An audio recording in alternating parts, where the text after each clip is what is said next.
You hear the beat in, right? Bum, bum, bum, bum, bum, bum. Going to Wichita. Far from the suburbs of evermore. I'm gonna work this hard. Nice. All right. No, Marie, we can't do more than 30 seconds. Oh, sorry.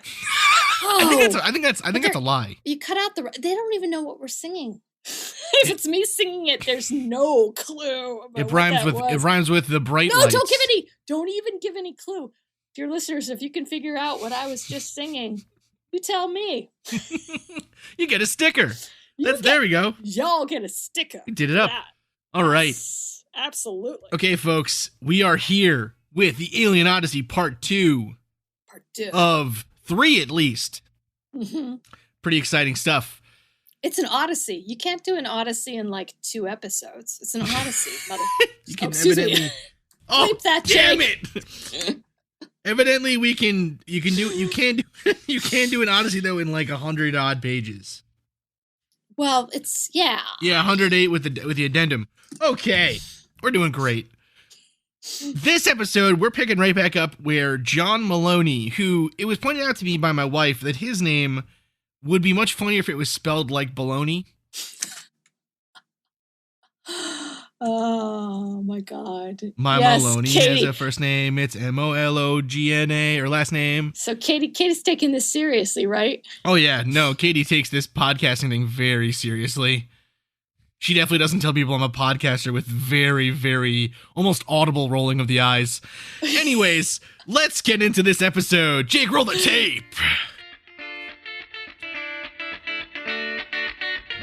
Welcome to the Mad Scientist Podcast. This week's episode, Alien Odyssey Part 2. And we're cats. Okay. Nothing, Marie? You didn't like the cat thing? It's cats? Trying to be like Forrest. We need a catchphrase. Oh, I didn't get, well, yeah, yeah. I think we should just steal theirs. And we're back. All right. So, first things first this episode, we actually have to give a huge shout out to Studio Headphones, who were generous enough to send us both a pair of some really, really great headphones, honestly. Marie, how do you like them? I'm loving them. First of all, they're very effective and very, very comfortable. Yeah, they are amazingly comfortable. So Studio sent us both pairs of the Regent Black, which are wireless on-ear headphones. These things seriously last. Like, I charge them on the weekend, and then I don't need to charge them all week at work. I wear them constantly at work, pretty much. They're on all the time. They connected immediately to my phone. They're super great headphones. I highly suggest, if you like headphones, if you like music, you like listening to podcasts, whatever, that you should totally check out the Studio Regents and anything else that they have, because it's pretty great. And the wireless too. I cannot tell you how many times I have either taken out everything on my desk or destroyed the computer because of said wire. Of just getting up or moving something and I yank it and everything goes off with it. Wireless. Yeah, the wireless part is pretty great. That's pretty good. Pretty amazing. Okay. Good. Well, yes, thank you. We love them. We absolutely love them. Please go out, buy a pair of Studio headphones. They are really, really great stuff. And yeah, just enjoy them. And if you like them, please give us a shout out and we'll let us know. Send you a sticker. Let us know what you love. We will Absolutely. send you stickers. All right. So last episode, and stickers aside, okay. So last episode, we followed the beginning stories of John Mel-oh-nee, spelled not like baloney. His origin story. His origin story. So if you don't recall, or go back and listen to the first episode, but Mr. Mel-oh-nee was a member of the OSS. He was very active during World War II as an intelligence agent, it appears. And then him and his wife, Virginia, was a pilot in World War II, not a fighter pilot, but a transit pilot for... Could fly everything except for helicopters. Right, everything but helicopters, which is pretty amazing at the time for anyone, but even more amazing for a woman. Yeah. And they had just had their first close call with a UFO by a family friend who worked in the newsroom with John in Florida. Mm-hmm. And then he had decided to travel to NICAP's headquarters in Washington, D.C. And that's where we left it off last time. Check in. Just to say, how do you do? Right. So NICAP, for those that don't know, is the National Investigations Committee on Aerial Phenomena. It was founded in the late 1950s. So 1956. It was originally founded by Thomas Townsend Brown, with a board of governors including Donald Kehoe, who was a major in the U.S. Marine Corps, and Rear Admiral Delmar S. Farney of the U.S. Navy. So this was the first really, and in some ways, maybe even the last really, concerted effort between former military scientists and investigative reporters and just the general public to become involved in the UFO question. Yeah, I would say the biggest public facing that involved government officials, right? That was on the up and up and transparent. Absolutely. Now, NICAP has a very interesting history. It's not around really anymore in any significant form. It went officially defunct in the 80s, but really was kind of limping along from around 1967, somewhere around there. Now, the organization itself was originally there with these kind of loose organization of people around the country. It started out with around 5,000 people at the end of its first couple of years. And then with people such as Kehoe and Farney becoming involved and really significant government attention given to the UFO question, with Kehoe giving speeches and Farney also giving speeches on the importance of the study of UFOs for national security, its membership just exploded to around 14,000 people at its maximum, which for a civilian UFO organization is tremendous. That's just a huge number of people. And says something about sort of, again, like the transparency and the intent of the organization, that it has military, it has government ties, but there's nothing nefarious or at least it's not geared towards that, right? It's not like, oh yeah, they're all shills for the CIA type of thing. It was very front facing and it was very earnest in trying to understand what was going on. Right. Maybe the last time it was really that earnest, to be completely honest. Agreed. So again, NICAP founded in 1956 by Thomas Townsend Brown, who was the leader of NICAP for about a year. And then he proved to be so terrible at finances that the rest of the board told him to step down. And that's kind of the common theme for NICAP and for all other UFO organizations to the modern day, is they do okay until it turns out that the person in charge doesn't really know how to manage finances, and then the board asks them to step down, or the group collapses and reforms with an even more long and comical acronym. There's something sort of ironic about that. Like, you're basically looking for life on other planets. You're looking for higher contact, but you really couldn't even balance a checkbook. No, it's pretty rough. So it's not a great. It's not a great look. No, not a great pamphlet, front face. Okay, so Brown steps down in, like I said, 57, and then Farney takes over. Now remember, Delmar S. Farney was a rear admiral in the U.S. Navy. He was in charge of the Navy's guided missile program. He was an extremely well-respected military official, and as such, when he took over this group, it caused a lot of waves. He actually came out in a press conference on January 16, 1957, and formally announced that UFOs were real, they were under intelligent control, but not the control of the Americans or the Soviets. Damn. And you can imagine that caused a huge shockwave to the public. Yeah, you want to ease people into this stuff, especially in the 50s and 60s, right? Yeah. And this guy just came out and said, no, it's completely real. It's all real. It's all really happening. It's all real. They're all smarter than us. The good news, They're not Soviets, right? They're not the Ruskies. Bad news, they're not us. Yeah. Now, Brown took over in January of 57. By April of 57, he had resigned. The reason that he had resigned was both that his wife was very seriously ill, but also his reputation was being besmirched basically in the military. Right? You know, he could feel people kind of snickering at him, you know, in the shadows or whatever behind his back. So he resigns in April 57. So he was there for hot minute. I mean, 4 months, like maybe 4 months total if he started in January and ended at the end of April. Enough to have that press conference, and that was about it. Basically. He didn't even get to balance the checkbook, man. No, not even long enough to lead them to financial ruin. So then comes along who we are going to refer to as Major Kehoe, Donald Kehoe, again of the U.S. Marine Corps. He becomes NICAP's director in 1957 after Farney resigns. He begins their monthly newsletter and also brings in a couple of more people onto the board, including Roscoe H. Hillenkoetter, who was U.S. Navy Director of Central Intelligence and the first head of the Central Intelligence Agency. Okay. Also brought on General Albert Cody Wedemeyer of the U.S. military. So again, these are very serious people. Yeah. These are very, very real, smart people who are interested in these different things.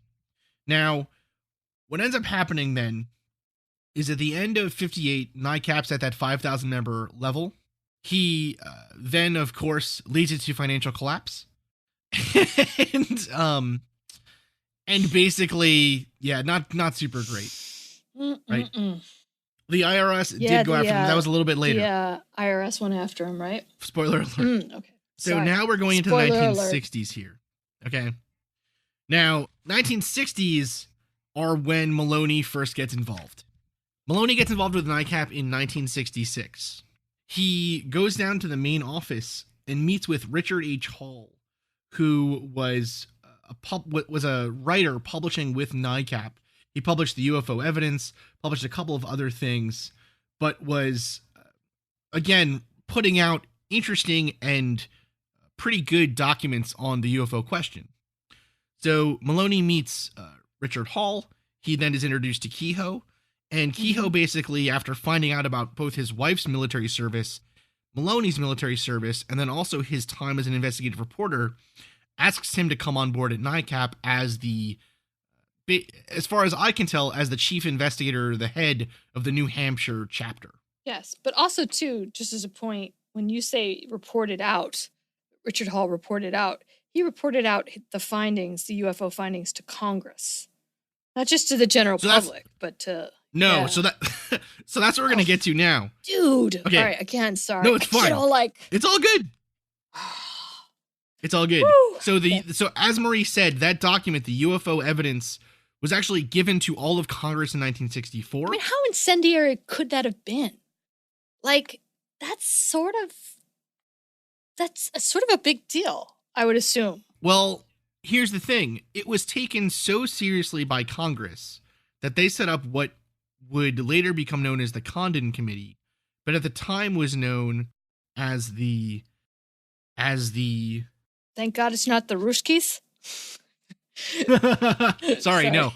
The Scientific Study of Unidentified Flying Objects report or committee. Okay.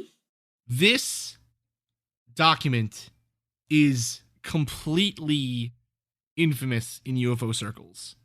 It is either considered the thing that put the first bullet or put the final nail in the coffin of UFOs as a actual phenomena worthy of investigation, or it shows the inner workings of the government pulling down a true scientific study.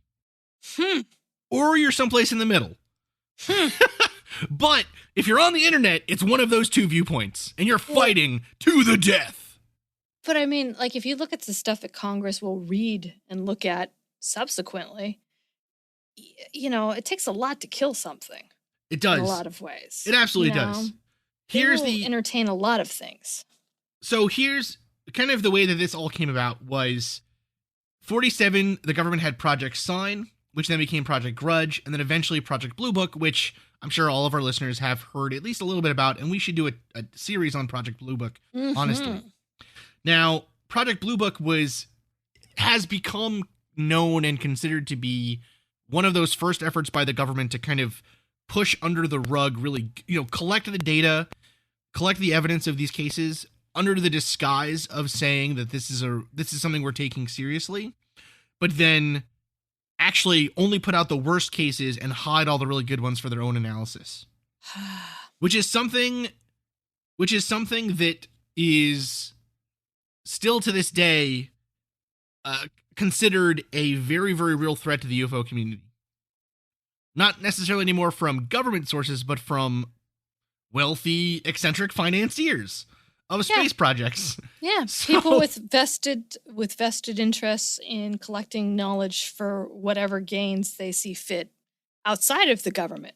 So what eventually happened was this potential cover-up led to a whole blow-up. People were mad that the government would waste money on this. Senators, congressmen were upset that these things weren't actually getting the kind of look that they thought that it deserved.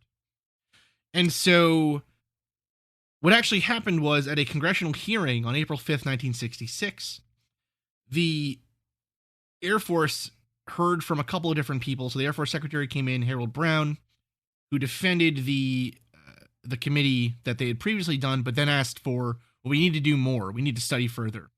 J. Allen Hynek, of course, was there because he is the man. Mm-hmm. And he specifically asked for a civilian panel of physical and social scientists. Something that at that point had not really been done yet, of civilian scientists, and to this day has not really been done. And so the Air Force then came out and said officially, well, you know what? We're looking for a university to do this study. Mm-hmm. We are looking for these people. We're going to fund you with $500,000 to study the UFO cases that come in to you and then come up with a final analysis. And the person they ended up deciding to do this with was Edward Condon, a physicist at the University of Colorado. Woo, buffs. Okay. Sorry. That's fine. Boulder, though. I mean, come on. Heralding from Boulder.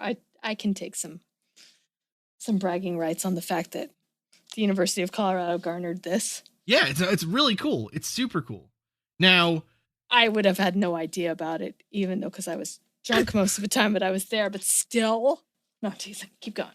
October 6th of 1966, the University of Colorado agreed to take on the UFO study with Condon as director, and it just kind of goes from there, right? Now, Robert J. Lowe, assistant dean of the university's graduate program, came on as the coordinator of the project, and a couple other people became co-principal investigators at that university. Now, Lowe's name is going to become more important because of what is known as the trick memo. Mm-hmm. We're going to get into that towards the end of this. So, where Mel-oh-nee comes into play here is that the University of Colorado is given $500,000 to study UFOs. Just all these other universities in the country are like, hey, we would love a chunk of that change. Yeah, that's a lot of money. It's a huge amount of money. Even today, it's a large amount of money. Yeah, but really, honestly, that actually is pretty significant back in the day. So Mel-oh-nee is basically contacted by Franklin Pierce College in Rindge, New Hampshire, is asked to become their New Hampshire representative of the Condon investigation of this university program to search for UFOs. And so the way that this program worked in New Hampshire, at least, is there were 10 faculty members who had to answer these phones 24 hours a day. These phones were connected directly to outside lines that would, or rather, they were set up so that they would take in UFO reports from the public. The reports that the faculty... It's like what, undergrads answering? No, these professors were there 24 hours a day. I just have an image about like work study, like you're signing up for work study and you're like, oh, answering phones, I can do that, not a problem. And you're like, wait, what are we talking about? Right. Yeah, no, that's pretty serious. Woo! That would have been awesome. That would have been like your. I would You love would have that. been like. You would have been like, tell me more about I what would you have saw. Did you go out and get a soil sample? I'm gonna say, Marie, that would be amazing. I graded so many homework pages, and I could have been investigating UFOs. Are you kidding me? I mean, you were again, wrong time, wrong place. Telling my you. Friend. This has got Cogswell written all over it. Just so upset. Couple decades too soon. So, as these reports came into the faculty members, they would answer the phone. If they thought that these reports were credible, it would then get forwarded over to Maloney's home phone number, no matter what time of night. And either he or Virginia would answer the phone, and then if they deemed that the case was good enough, they would then send it over to the head team in Colorado. Wow. That was the way that this was supposed to work. Now, the challenges that started to appear almost, I don't want to say immediately, but quite soon after the program started, were that the best cases that did seem to warrant further investigation fell into a black hole. While those cases where someone calls up and is, there's an alien in my sandwich, whatever, those cases got attention. Those are the ones that they went out and they just debunked them immediately. And so the team started to believe that there was a cover-up going on. And specifically what occurred was the finding of what has become known as the trick memo or the low memo. So in July of 67, this group started in 66. 67 July, James McDonald, a doctor of physics at the University of Arizona, found out from a committee member about a memo that Lowe had written on August 9th of 1966, where he basically wrote this to some university administrators to say that this analysis, this investigation is going to find that UFOs are all bunk. There's nothing to them. McDonald found a copy of this memo in the project's open files and then wrote to Condon basically saying what's going on. Yeah. What's going on? This led to NICAP pulling all of their work, all their people from the project completely. McDonald left as well. A couple other people left. This controversy of the government again seeming to purposefully make the search for UFOs find that there's nothing to them, right? This became public knowledge in a 1968 issue of Look magazine in an article called "The Flying Saucer Fiasco." Good alliteration. Pretty good one, right? Now, this article, though, was then immediately just covered up, basically, by the release of what became known as the Condon Report. The Condon Report's full title was Final Report of the Scientific Study of Unidentified Flying Objects. It was released on November 15th of 68. So this article in Look came out in May of 1968. This came out in November. So, and we're talking again before the internet. Yeah. Before even like phone calls out of town were simple, and you know what I mean? This takes time for information to spread. Even in this day, that would still be a pretty nimble attempt to subterfuge. It's pretty fast. It's pretty fast. Now, the report of the Condon Committee basically found that, so this is from their conclusions and recommendations that Condon wrote himself. So, quote, "Our general conclusion is that nothing has come from the study of UFOs in the past 21 years that has added to scientific knowledge. Careful consideration of the record as it is available to us leads us to conclude that further extensive study of UFOs probably cannot be justified in the expectation that science will be advanced thereby." End quote. At the same time, he specifically recommends against the creation of a government program to investigate UFO reports. He basically says that there's nothing to these things. You just cannot do any kind of good investigation of the science here because there's so much falsehood already out there. So, question, just for sort of novices out here, which again, I almost consider myself one of them. What does the government have to gain by doing this? Right? Like, what is the final end game for a cover-up? Is it that they feel like the American public just couldn't reconcile the idea of aliens being in existence? Is it a question of money and research and not being able to, or not wanting to commit to anything like that? I mean, that's to me a big part of it, because it's like if there's such a concentrated effort to look like we're doing something, but then to undermine it at every step, why? So, I mean, that is the $500,000 question. Which they gave to the University of Colorado. Go Buffs. Sorry. Yeah, keep going. Go Buffs. Go Buffs. That is the main question. So some more conspiracy-minded folks would say that they were doing this to cover up the crashes at Roswell, the Betty and Barney Hill event that would happen. That the government already knew. By this point, the conspiracy theory would go that they already knew. But then why cover? Like, what is the gain from it? Like, I agree with you. Like, if they knew and they were already covering something up, then what was the reason, or what was a potential reason behind it? Were they just concerned that the American public would be too frightened by this idea, or no? So there's a couple of different ways. There's a couple of different theories floating around out there. Probably the most extreme of those theories is that President Eisenhower signed a treaty with the aliens on February 20th of 54, or 20th, like at night, basically. That oddly specific, but okay. So it's a time where that's supposedly where he had the president basically disappeared for like a day, like a night and a half or something, like a whole night, and the press freaked out, and afterwards they came out and just said, oh, one of his teeth fell out, he had to get a replacement put in. What the conspiracy theorists believe is that actually what happened was Dwight was rushed to meet with the gray aliens, who came and said, we have already taken over. It's too late. We win.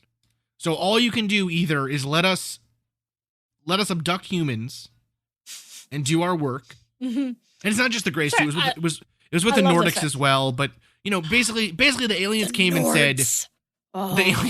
and said, we're here already. We're gonna probe as many people as we want. And then they kind of went back and forth and were like, well, how long can the probe be? There's negotiation. I know. It was probably Camp David. There was negotiation. There was negotiation, supposedly. And so the reason then that they cover up these events is because they are trying to keep a lid on this whole thing that the government has already sold us all out to the gray aliens, Marie, because frankly, I'm just not sure. Can our holds take what's happening to them and deceit? I'm not sure, Marie. So if we reel it in a little bit from conspiracy, just because okay, No. We'll ignore the truth. We're just gonna slide past the fact that the gray aliens made it a thing with Dwight D. Eisenhower, Marie. Well, so okay. Here's my only caveat or thought. I'm not saying it's not plausible. I'm just saying that it doesn't sound like there's much. Normally when people do things, governments do things, it's because of a financial incentive. It's because of money, right? Sure. I don't see, again, so the aliens are going to come down. They're going to be like, hey, yo, Ike, we've already got this on lockdown. You just need to sit back and just cover this stuff up, because we're going to probe as many people as we want. And we're going to do some crazy stuff to cows that you're going to overlook. But to me, it's like, again, there's no real, like, there's no gain. There's no, like, I don't see. So I don't see, well, like, they're coming out of it with, like, they could have probably sewn that up data-wise within a few months. They're the gray aliens. They've got this stuff down. Like, they don't want to be, messing around with Vietnam and this planet that's in a bunch of toil and turmoil, and man, can't get cable reception anywhere. And Well, okay. First off, I think to Right? respond to your point from the point of view of of someone pro gray alien Gaeta Okay. treaty thing All right. Okay. would be, do you care if you're doing tests on lab mice, do you care if there's two warring factions of lab mice? Like, no, of course you don't. Who cares? They're But lab then you mice. wouldn't. But then you also wouldn't meet with the king lab mouse to tell him what's going on. You'd just be like, "We're just doing it, yo. Well, that's We don't so care. that's, We don't care what you have to do to cover up for your So that's for your people." that's where it becomes a little bit of back and forth, as the argument might be that we had captured an alien. And that's Well, why they came down. That's a whole new wrinkle. I didn't know about that. No, it's ridiculous. Believe me, Marie, it gets deeper and deeper. We could talk about this for days. You know, I my marriage can't take it. We can't do it. So I'm sorry. So- Oh, Katie, I know. I'm sorry, girl. I'm sorry. So I think from a realistic point of view, let's say, or from a more or less conspiratorial Centrist. point of We're view. going for the centrist. Sure. Just a centrist. Oh yeah, no, point this of is the centrist point compared to the gray aliens did a treaty with us. Hey, I'm not saying it didn't happen, Chris. I'm not as dismissive as you are here. Okay. I'm just So saying. What's the centrist view? all right, would say the centrist view would be that what if even if 1% of those cases are real and they really are seeing UFOs, the Mhm. pragmatic point of view from the government's perspective, in my opinion, would be, well, if that's true, we need to be the ones investigating it, because the last thing we need is of one of a couple of scenarios. A, the population gets access to some technology that's so far ahead of our military technology that they can form their own government, right? Kind of overthrow by technological revolution. And this is centrist, right?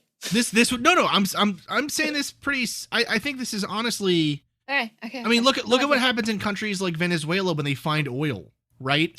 Or what does America do when another country finds oil? You know, it's not.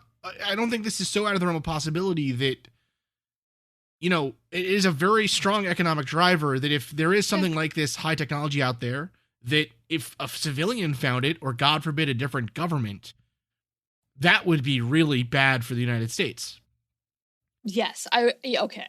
So that's one argument. The other argument is from a pragmatic point of view of government. We don't know what it is. How are we supposed to know? You know what I mean? We hardly know where all of our ships are at one time. So, and that's today with computers. Imagine back then when everything had to be done by postcard. Ridiculous. Or punch card, whatever it was.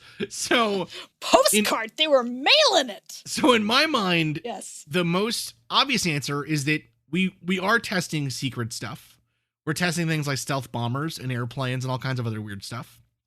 We are probably still testing atomic weaponry and other kinds of ballistic missile technology at the time. And we don't want the public to know. We don't want the Soviets to know. We don't want even our allies necessarily to know. So if there is a group of people out there outside of the government's control, or direct control at least, who are reporting on these things, and one of them is smart enough to find that there really is something to this, and see that, well, this seems more like a missile testing thing, right? You could locate our missile sites. You could locate our government facilities.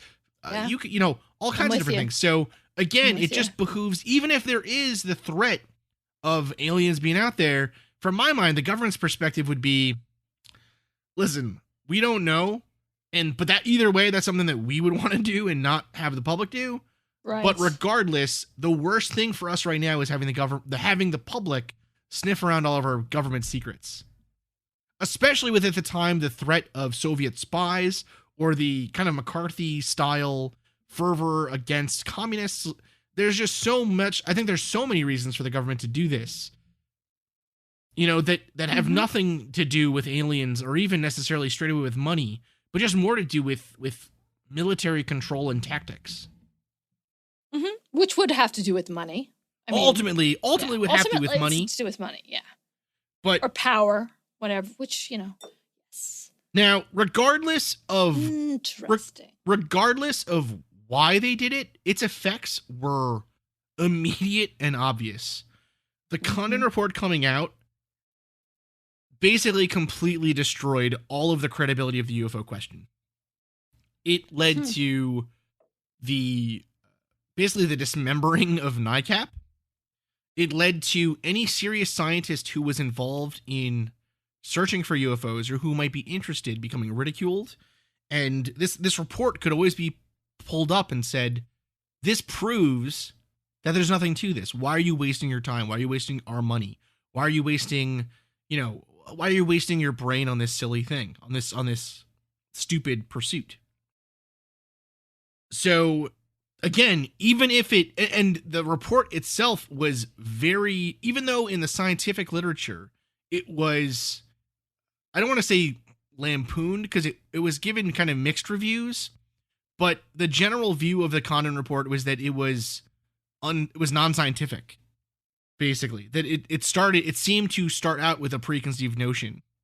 And so the argument of it being the nail in the coffin of the UFO question, that was propagated by the media more than it was by the scientific community.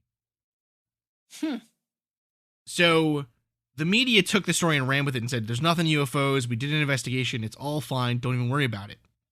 And it really led to basically a near unanimous agreement in the popular mind that UFOs weren't real. People who saw UFOs were crackpots. And those that studied UFOs were even worse. They were taking advantage of crackpots. And there's a little bit of an interesting, a sad wrinkle to this story. And that's the story of James E. McDonald. Now, as we said earlier, James McDonald was a physicist, a pretty well-known physicist, actually. He was born in Duluth, Minnesota, which is, I think, like an hour or two north of where I am now. He got his PhD from Iowa State University. He was a physicist his entire career, but became especially interested in UFOs when he supposedly saw one himself in 1954. Now, he was very well known as being one of the most well-known and most well-respected real scientists doing analysis of UFOs at the time. So this is a statement on unidentified objects to the House Committee on Science and Astronautics. And he made a couple of these different kinds of statements to Congress, to the Senate, to the public generally and the scientific community at large. He said, quote, "The scope of the present statement precludes anything approaching an exhaustive listing of categories of UFO phenomena. Much of what might be made clear at great length will have to be compressed into my remark that the scientific world at large is in for a shock when it becomes aware of the astonishing nature of the UFO phenomena and its bewildering complexity. I make that terse comment well aware that it invites easy ridicule, but intellectual honesty demands that I make clear that my 2-year study convinces me that in the UFO problem lies scientific and technological questions that will challenge the ability of the world's outstanding scientists to explain, as soon as they start examining the facts." End quote. He was like the rock star of the UFO field. Fearless. He's the exact kind of person that you want to be involved in this, where he's credentialed, he's very smart, he is very careful in his statements and the way that he talks about this question, and never kind of jumps the shark to say, oh, it's definitely gray aliens, or it's definitely Nordics, or they're taking the cow's guts to make serum for their babies. Never said anything wacky or crazy like that. Just was kind of, to the point, scientific, well focused on, I don't know what's going on here, but something's happening, and it's weird. It goes against what we know about either our minds or the physical world or whatever, but something weird is happening here. Yeah, was just continuously consistent and outspoken. Not just public facing, but to the government, which to me is like, that's a pretty big, to your point, like he was credentialed, he was learned, he was consistent, and he didn't change his mind or anything on his viewpoints with this stuff. No. He was also, besides just being kind of a strong leader of the field, he was also he was just a good public speaker. He was very convincing. And because of that and the way that he looked and kind of I don't know, just if you look at a picture of him, he looks like a real scientist. He does not look like a guy that looks like for UFOs. Crackpot? No, and a lot of folks at that time didn't. J. Allen Hynek certainly didn't look like a crackpot. Stanton Friedman doesn't look like a crackpot, but there is a look to UFO investigator.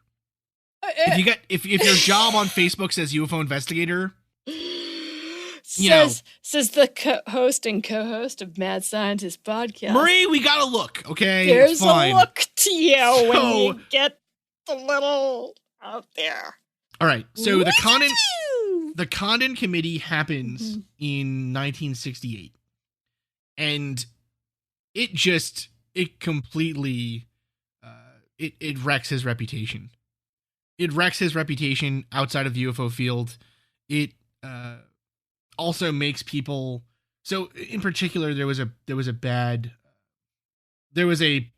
challenging thing here where he was at a committee in front of the Congress to give evidence against the development of a supersonic transport plane. So a supersonic transport plane would just be a plane that could move faster than the speed of sound. Mm-hmm. He was there, and Silvio O. Conti of Massachusetts, the congressman, discredited McDonald based on the fact that he was a UFO researcher. So Conti specifically said, quote, "Anyone who believes in little green men was, in my opinion, not a credible witness." So it completely, again, just further showed how far his star had fallen. And when Conti said that, actually, some of the other committee members laughed at him. So this guy went from in front of Congress giving talks about how important it was for us to understand the UFO menace in some ways to being a laughingstock. And so all of this kind of led to a lot of problems with his wife. He had, and just overall, his strong opinion on the UFO question led to him not making a lot of friends in the community. He had a lot of enemies and stuff. And so in 1971, he attempted to commit suicide after his wife, Betsy, asked for divorce. He attempted suicide first by trying to shoot himself in the head, survived, and was blinded. And then the next day, actually, basically shoots himself near a river near his home with a suicide note. Now, this is important to state because if you get a copy of Alien Odyssey, Mel-oh-nee specifically mentions this event. He says, quote, this is right after the Condon Committee report. Quote, almost at once, NICAP began to suffer. The blanket coverage of the Condon report overwhelmed the earlier expose in Look magazine, and the public stopped submitting UFO reports because it feared ridicule. Dr. James McDonald, senior physicist and professor in the Department of Meteorology at the University of Arizona, who had fought bitterly before Congress to establish an honest investigation, was found shot to death outside of a motel in Arizona. A revolver was found near his body. The official verdict was suicide, but those who knew him did not believe he was suicidal. End quote. Now, Mel-oh-nee here is leaving out a little bit. He's leaving out the initial suicide attempt. He's leaving out that he wrote notes about his suicide. And also leaves out the preparations that he had made before he tried to commit suicide. So it's the reason I bring this up is not to discredit Mel-oh-nee or not to bring up just a sad story, but just to show that besides the fact that the cover of this book is an alien holding her head like she's got a migraine, you can't necessarily trust everything you read in a self-published alien book, which has been a hard lesson for me, Marie. It's been hard. She doesn't have a migraine. She's listening to Joni Mitchell. Okay, Seriously, so that ends the NICAP chapter of Mel-oh-nee's life and career. Mm-hmm. him and his wife, Virginia, continue to investigate UFO reports on their own. He actually does become involved with MUFON, although specifically mentions how he was afraid that Suspect. MUFON... he was a little bit afraid of MUFON taking over, being taken over by the FBI or other government agencies like he thought NICAP had been. And frankly, if I was involved in NICAP and the Condon Report, I'd probably be a little bit afraid of that too, because it kind of happened. And then... There's not a lot to stop it from happening. No, there really isn't. Right. And even to this day, there isn't a lot to stop it besides the fact that, whatever. But, okay. So that's for a different episode, people. That is for a different episode. So him and Virginia kind of now are hanging out. They're in Claremont. They're investigating UFO reports and stuff. There's a couple cool ones in here he talks about, but what eventually happens is his and Virginia's marriage fall apart for whatever reason. Mm-hmm. It then led to Mr. Mel-oh-nee living alone, hanging out in Claremont, whatever.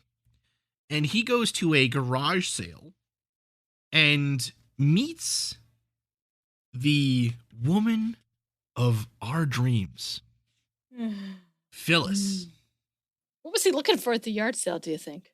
I don't know. Here's how I mean, was he just walking by it, or did he did he garage sale on the weekends? I mean, so first off, let's just talk. Okay, Marie, if you when you come to visit us in Claremont, when you and Paul and the family come to visit us, yes, let's talk about that day. When that happens, you're gonna find out that in Claremont, New Hampshire. And in a lot of these towns in New England, there isn't a whole lot to do besides if you don't like outdoor. If you don't like outdoor stuff, it's going to antique or junk stores. I'm all about the yard awesome. Sale. It's great, but the thing is, in New England, because people don't like to throw stuff away, it's like you go to a yard sale they're not even yard sales; they're junk stores. Not even okay. They are called antique malls or antique stores, but really most of the stuff is junk. And they're basically like you rent out a booth and you put all your old stuff there.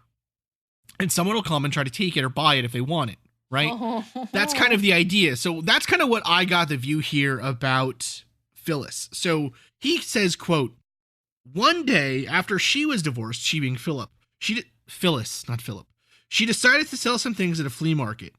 When she finished arranging everything on her table, a lady she knew who had a booth across the aisle from her came over and introduced her to the man who had an adjoining booth. I was that man. The first thing Phyllis said when we were introduced was, "Oh, we meet again." To the best of my knowledge, I had never seen her before. I was to find out that later that perhaps we had met initially many years before in another lifetime. And so begins the best part of Mel-oh-nee's life, which is peak Phyllis, is what I like to call it. Okay. So him and Phyllis meet. It doesn't say how often she used that line. No, it doesn't. It doesn't. Like every time. Hello. She could have been using that like at the Fern piano bar downtown. When she goes for singles mixer night. I don't know. What I like about the way that he introduces Phyllis is he says that she wasn't interested in UFOs, but clearly she was interested in past life regression of some sort. So like, well, if your opening line is "So we meet again," you're either like a super arch villain, right, meeting your nemesis, or you've got the past life regression thing working for you. Yeah. So either way, smooth move, Phyllis. Smooth props. It's pretty sweet. That is pretty sweet. So Phyllis grew up in a little bit of background on Phyllis. She grew up in rural New Hampshire. She had 8 children in her family, so 4 boys, 4 girls. Phyllis, though, the way that Mel-oh-nee describes her is she was odd, right? So he says this quote, although she didn't want to be different, she was different. She was mentally different, and she also was physically different. Her veins were tiny, so that it was nearly impossible to give her an IV without several attempts each time. And there were many times. Why would you be giving her an IV? Well, just out of curiosity. So here's the thing. She was sick. She was pretty sick. He says her internal organs were there, but not always in the same place they would be in other people. Doctors used to say, why can't she be like everybody else? Little did they know that she had been tampered with right from the beginning, and that she continued to be tampered with throughout her life.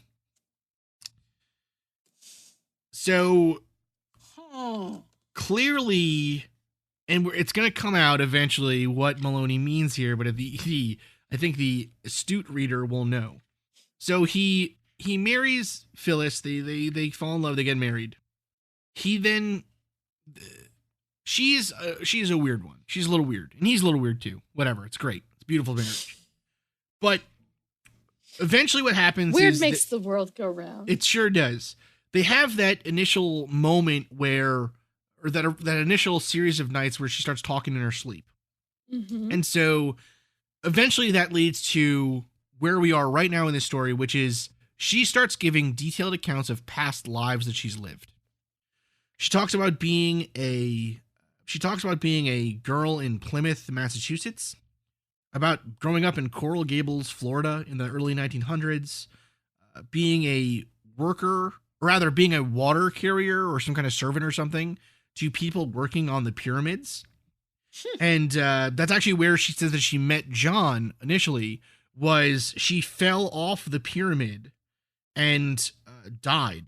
And she died at the feet of another laborer who was John, looking down at her and, whatever. So they start to have these nightly conversations with each other, or John to Phyllis, and she doesn't really remember them. But so he starts tape recording them. And after listening back to one of the tapes, they're frightened to hear what sounds to be a different voice on the tape, like a third voice. And the voice just says, beware, beware. This is Androd. And that's it. That's all the voice says supposedly on this tape. Mm-hmm. They then start regularly getting kind of voices coming through these tapes that aren't Phyllis's voice. They are not Phyllis's or John's voice. They are someone else. The first one of these beings eventually says to them that his name is Drendy, Drendhi. Now, initially, when the name Androd came up, Phyllis was like, I don't know who that is. I have no idea. When Drendy comes up on the tape, Phyllis comes out and says, well, I've actually been talking to him telepathically for the last couple months.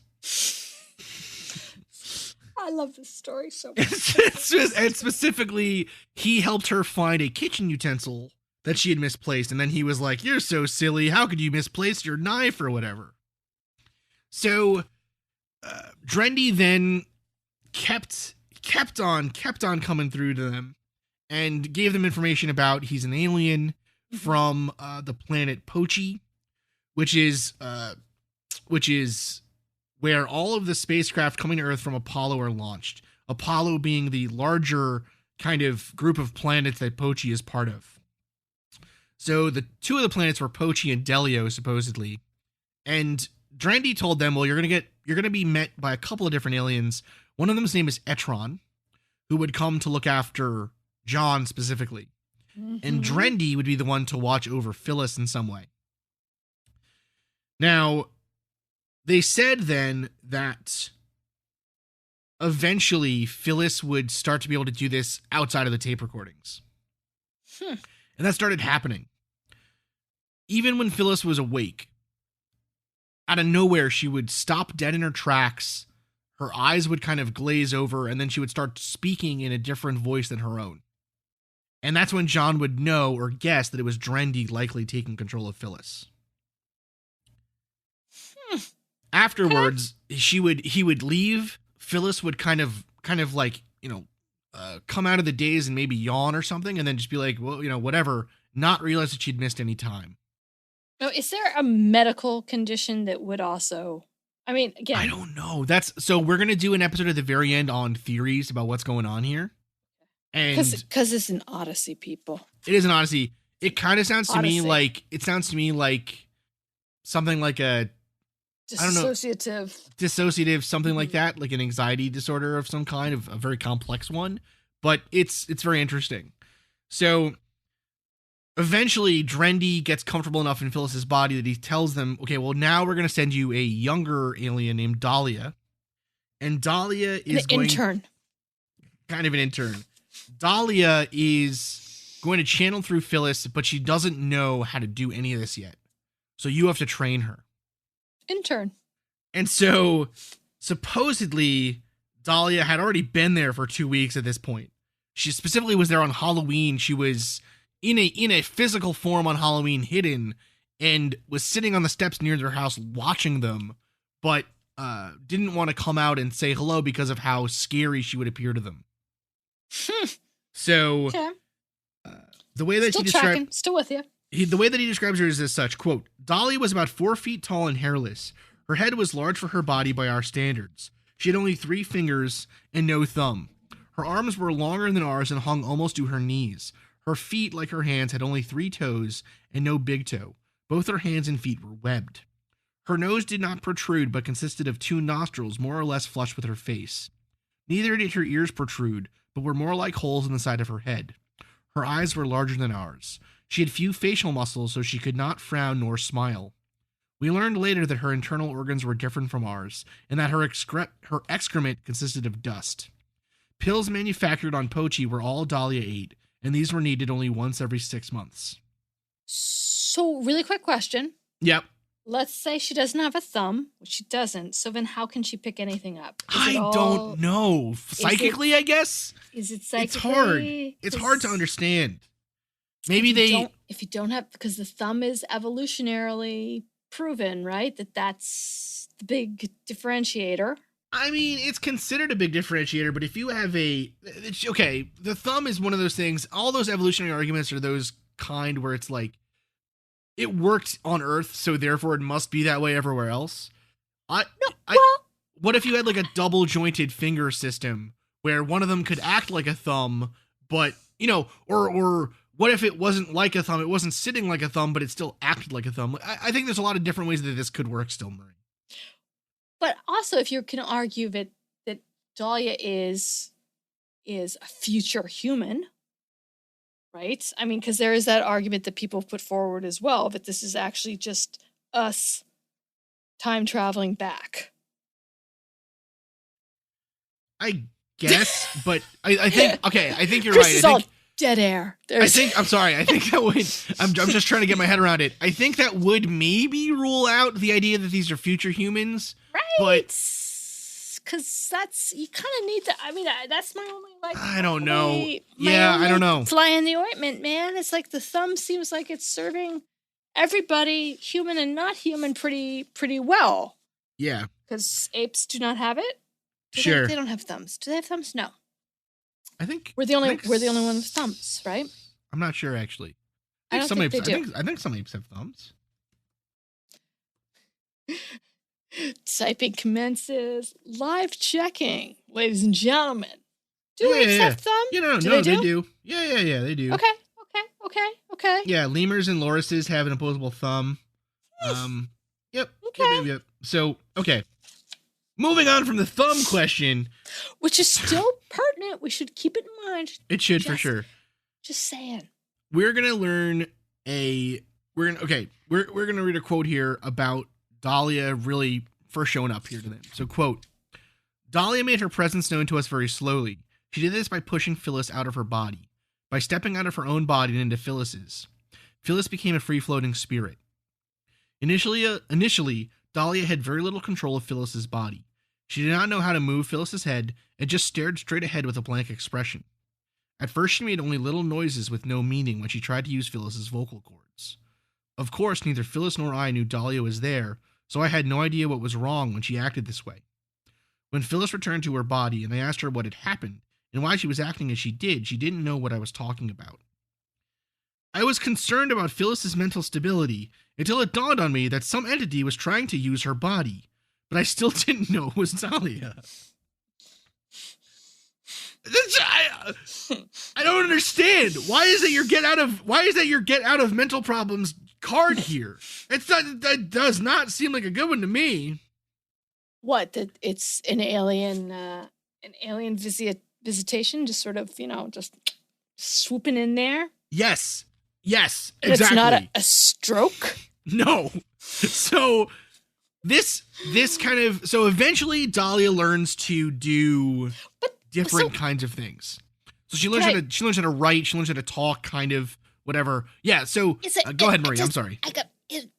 So she said, at what point did she communicate that she was there on Halloween? Like, is that long after she? I think that was long after. Yeah, that was long after. Okay. Again, like, I don't doubt that there's something to this. I'm just trying to weed out, to me, what are the things that I clearly get tripped over or just hearing about it. Like, these things to me I have to reconcile them in some way to make sense, to see the bigger picture of what the story is trying to tell me. Sure, and if it is like, this doesn't make sense in the least, then I'm good with that as well. Yeah. I've had some wine and some juice tonight. We're doing great. We're good. Okay. Now, around this time, Phyllis and John start to get attacked by more evil or negative entities, I guess you'd say. So one night, Phyllis seems to try to commit suicide by jumping over the porch railing. She walks over to the porch at night at 1 a.m. John follows her out, asks what she's doing. She doesn't say anything, and finally grabs her and pulls her back. And at that point, she kind of she's fighting against him, and then she kind of comes out of it and goes, "What happened to me? Oh my goodness, what happened?" And supposedly after the fact, she remembers that a being named Atra was calling her over the edge. And that's going to become a theme here. It's going to become a theme here with other negative entities trying to take over eventually. Now, eventually they get around to asking them why. Like, why Phyllis? Why are you coming for Phyllis? What is important about Phyllis? And in one of her kind of nighttime regression things, one of her nighttime memory things, they get their answer. And so we're actually going to read this. This is from page 28 from the Alien Odyssey. Me and Marie are going to do some acting here. So we're going to play our sensible roles, I suppose. But what this is Phyllis is a 19-month-old child. Which I don't like when parents do that. It's too much math.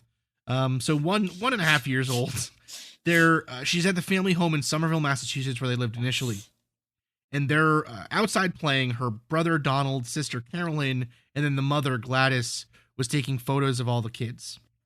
And so Phyllis is there walking around, having fun, and then suddenly she's just gone.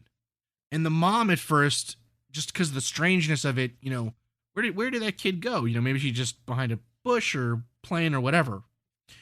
And eventually, after a little while, a couple of seconds, I would guess, realizes that the kid is nowhere to be seen and has that initial feeling, that tightness and anxiety in their chest. Freaks out, yeah. And so starts to freak out. And then suddenly, Phyllis reappears. And the mom comes over, hugs her, says, "Oh my goodness, you have a thing of blood on your leg, like on her sock. It's bleeding. I wonder what happened."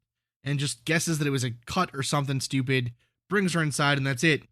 And it shocked Gladys, her mother, so badly that supposedly she told this story over and over again. So here is the disappearance transcript as Mel-oh-nee puts it down in his book about what happened to her. Okay? Okay. So let's start, Marie. Okay. I can remember my mother being so frantic. I know she couldn't find me. She looked and looked all over the place. "That's strange," she said. "I couldn't have gone very far, but they just take you, just lift you up and take you." Who does that? No, when I was abducted the first time. Yes? Oh, really? It's like you were there and you were gone. But someone abducted you. Do you remember what they looked like? Yeah, I remember. Short. And did they do something to your ankle? Yeah, they did, and I wasn't quite 2 years old. Well, what did they do? They laid me on this table, had a little thing more like a scalpel. They didn't hurt me and give me any anesthesia. They just slit it open. Then they had this, it's like I know it was clean. It was sterile and they put this thing. I have an opal now. It's about half the size of that opal. And they just made a slit and inserted it into my left ankle, and there up above the ankle bone. And then in there, I don't know. My mother said, "Oh, you poor little sweetheart. You got a scratch on your ankle." But if she'd squeezed it, she'd have squeezed that little thing right out of there. But then they tracked me. They knew where I was going. They could send messages to me. I received messages through that. That's the first of these sessions. And she then recalls the following, quote, "But they took me. There were two of them. There were two of these. They had like little grayish colored faces. They live on this Alpha Centauri. They've had their eye on me for a long time. But they tracked me. They could keep track of me, and they could send messages, and I'd do things, you know? They were training me. Well, anyway, they're the ones who have been keeping track of me all this time, and they took me on their spaceship, and the door didn't make any noise. It just all of a sudden it was opened. It just kind of slid up from that, you know? It was like an overhead door, just slid up, and they took me down a hallway. But it didn't have any corners or it didn't have any doorknobs. They just stood there, and all of a sudden the door was opened. But I could feel that, you know, that one of them had me in his arms, as I was just a child, and I could feel the thought processes of something opening the door. And then the door went down. There was a table there. It was like very sterile operating room type atmosphere. And this one particular one laid me on a stretcher, like you would go into a hospital now in a regular, you know, on Earth and regular hospital. They just laid me down there, and everything was very nice and clean, and there was a steady hum, and it was like anesthesia. It was like, you know, and after a while, that's all there is on your mind. You don't have any feeling of pain, and I knew that they made an incision on my left ankle, just a little bit above the ankle, and toward the back of the leg.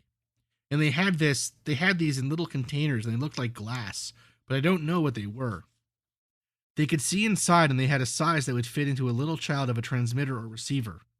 I transmitted some kind of, you know, it's like radio waves, and I could tell them where I was, what I was doing. All I had to do was think it, but it went through that.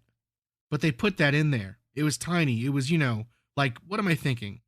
Okay, morning glory seeds. You know how big they are. Well, it was as big as 3 or 4 of these if they were all together. It wasn't very big, and it was kind of pale. It was like milk glass, only it was greenish. And I don't know how that broke and how it got out, unless it was the fact that they decided I didn't need it, and they broke it with their mental abilities, you know? So, what she's referring to there is at 62 in 1985, Phyllis is scratching at her ankle, and a broken piece of glass falls out of a cut on her ankle. And she doesn't really understand what that is. She just throws it away thinking it's glass or whatever. But what you eventually find out is that in Phyllis's mind, it was them training her brain to telepathy, to perform telepathy, basically. And once her own innate abilities had been sort of, I guess, leveled up, for lack of a better term, to the point that they thought it was good, it would fall out and then she could do it naturally.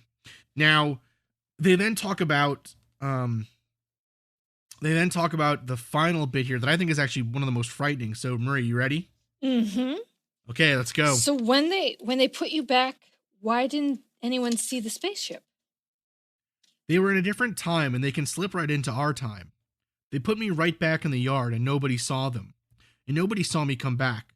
But you know, it seemed like a long time, but it really wasn't that long. But it was fast the way they took me.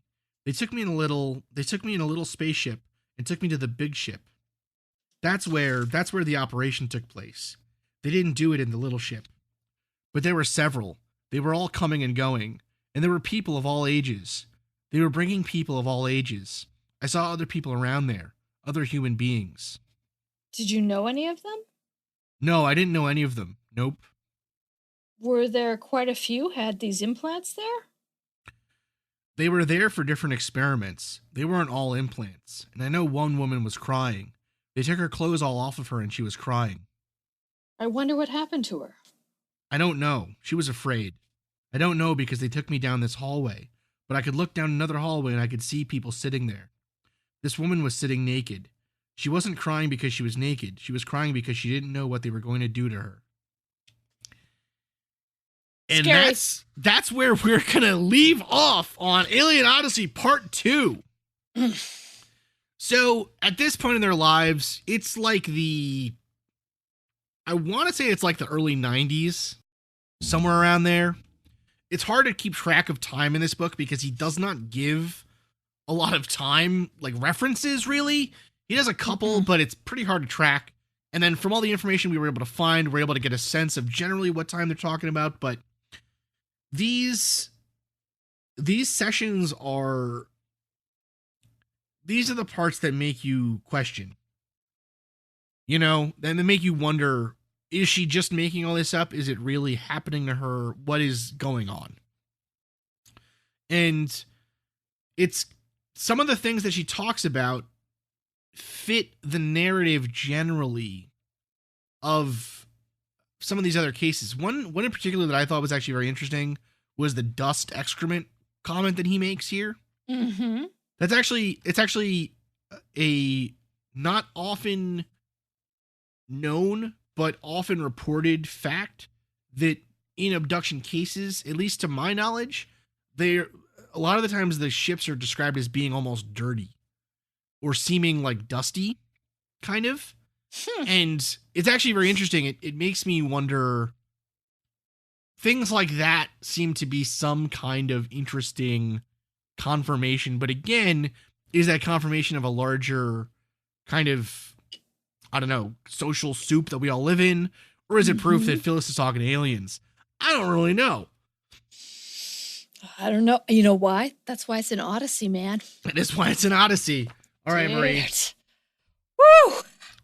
Dear listeners, thank you so much for listening to us. Thank you so much for supporting the show. Seriously, it means so much to us. It's so awesome, Marie. Every time we release an episode, we hit the iTunes Top 100 for science now. You know why?